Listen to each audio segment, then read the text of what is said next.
Hello दोस्तों, मैं प्रभात त्रिपाठी। आप सभी का स्वागत है आपके अपने यूट्यूब चैनल डिजिटल लाइफ पे। दोस्तों, मैं आज से क्लास 10th के जो भी स्टूडेंट हैं, स्पेशली उनके लिए पीवाई क्वेश्चन की शुरुआत कर रहा हूँ। आप सबके स्कूल में रियल नंबर का शुरुआत हो गया होगा, तो हम इस क्लास में ऑनलाइन क्लास के माध्यम से जो भी प्रीवियस ईयर के क्वेश्चन हैं चैप्टर वाइज डिस्कस करते जाएंगे। आप क्लास में पढ़ रहे होंगे, उस क्लास का कंसेप्ट समझने के बाद प्रीवियस ईयर के क्वेश्चन को आप सॉल्व करने का प्रयास करें। हमारी तरफ से डेली आपको बहुत ज़्यादा क्वेश्चन नहीं, डेली 3 क्वेश्चन दिए जाएंगे, है ना, जो स्पेशली आपके 2025, 24, 23, 22 या 21 के होंगे। हमारा टारगेट लास्ट के 5 ईयर के क्वेश्चन को आपके क्लास के साथ साथ समाप्त कराना है, उसको सॉल्व कराना है। तो आइए इस सीरीज की शुरुआत करते हैं और शुरू करते हैं।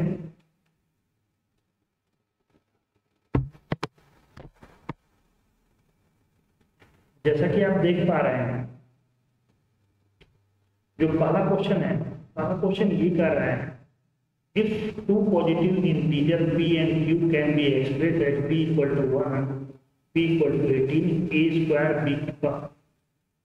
b की पावर ये 4 है, and q equal to 20 a cube b square, where a and b are prime number, then LCM of pq। ये बहुत आसान क्वेश्चन है। आपको मालूम होगा 18 और 20 का एलसीएम क्या होता है। 18 और 20 का एलसीएम देखा जाए तो 180 होगा, ठीक है। उसके बाद ए स्क्वायर लिखा हुआ है, ए क्यूब लिखा हुआ है, तो एलसीएम के लिए आप हाईएस्ट नंबर देखते हो। ए स्क्वायर 2 बार है, यहाँ ए क्यूब 3 बार है, तो यानी ए क्यूब चाहिए। उसके बाद बी स्क्वायर और यहाँ बी की पावर 4 है, तो हाईएस्ट पावर क्या होगा, बी की पावर 4, यानी बी की पावर 4। तो सही आंसर क्या होगा, 180 बी की पावर 4। उम्मीद है ये बात समझ में आ रही होगी आपको, है ना। अगर नेक्स्ट क्वेश्चन की तरफ आगे बढ़ते हैं, तो नेक्स्ट क्वेश्चन है, in a teacher workshop the number of teacher teaching French, English, Hindi and English are 48, 80 and 144 respectively. Find the minimum number of rooms required if in each room the same number of teachers are seated as all of them are the same subject. देखो question, देखो दोस्तों, ये बड़ा सावधानी पूर्वक पढ़ के इसको सॉल्व करना है। आपसे पूछा जो गया है वो मिनिमम नंबर ऑफ रूम्स पूछे गए, है ना। अगर आपके पास 3 रूम है ना, सॉरी, आपके पास 3 सब्जेक्ट हैं, एक है आपका फ्रेंच, दूसरा आपका हिंदी और तीसरी आपकी इंग्लिश है ना।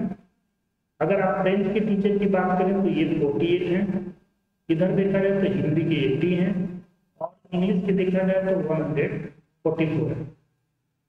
तो ये हमें क्या चाहिए, मिनिमम नंबर ऑफ रूम चाहिए। मिनिमम नंबर ऑफ रूम का मतलब हो गया मैक्सिमम क्या चाहिए, हमें टीचर चाहिए रूम में, है ना, ठीक है। तो मिनिमम नंबर ऑफ रूम का मतलब कि हर एक रूम में मैक्सिमम टीचर होने चाहिए, ठीक। उसके बाद मैक्सिमम टीचर होने चाहिए, उसके साथ एक कंडीशन दिया है, same number of teacher are seated and all of them are the same subject।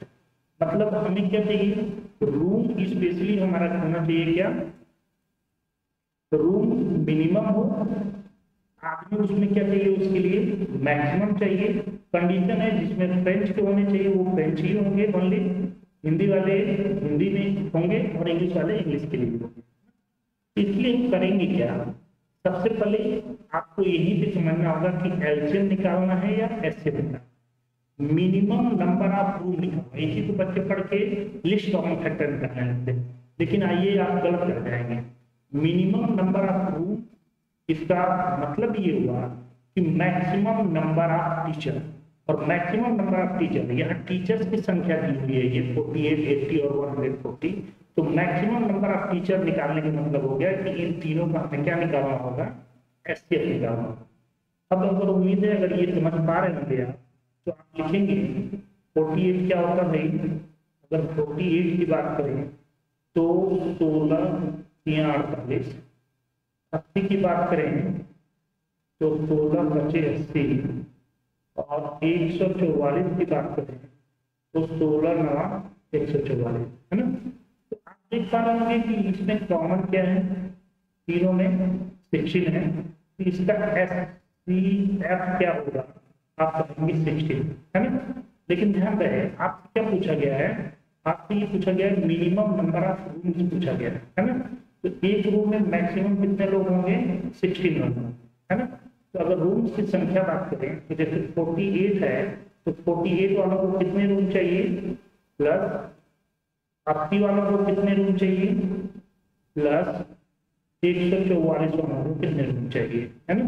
तो आप देखें तो 16 या 48 होता है, 16 बचे 80 होता है, और ये 16 9 144। फाइनली आप देखेंगे 9 5 14, 14 और 3 17। तो फाइनली हमें कहेंगे मिनिमम नंबर ऑफ रूम जो है वो कितना हो जाएगा, 17, ठीक है। तो यही इसका सही आंसर होगा। ये 3 नंबर का क्वेश्चन है जो 2024 में पूछा गया था। उम्मीद है आपको समझ में आया होगा, ठीक है। नेक्स्ट क्वेश्चन देखते हैं।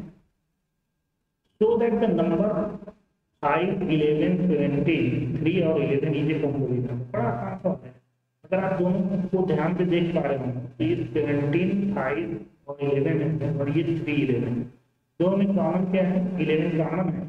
तो आप कहेंगे ये क्या हो जाएगा, 55, 11 5 जा 55 और प्लस 3। तो आप कहेंगे 11 इंटू कितना होगा, 55 इंटू 3 कितना होगा भाई, 58, ठीक है। अब आप देखो कि इसके 2 फैक्टर तो ऑलरेडी हो गए, और बाय डिफॉल्ट 1 एक फैक्टर सबका होता है। कंपोजिट नंबर प्रूव करने का मतलब होता है कि उसके फैक्टर क्या होने चाहिए, 2 से ज्यादा होना चाहिए, है ना। तो आप लिखोगे कि here the number of factor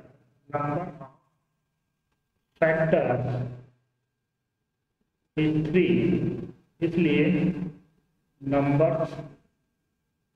number is composite number. तो उम्मीद है दोस्तों ये आपको क्वेश्चन समझ में आए होंगे, है ना। थोड़ा सा पहला वीडियो है तो थोड़ा लिखने की प्रैक्टिस नहीं है, तो उम्मीद है आप अभी पढ़ पा रहे होंगे। पर फिर मिलते हैं अगेन 3 नए क्वेश्चन लेकर। Bye bye.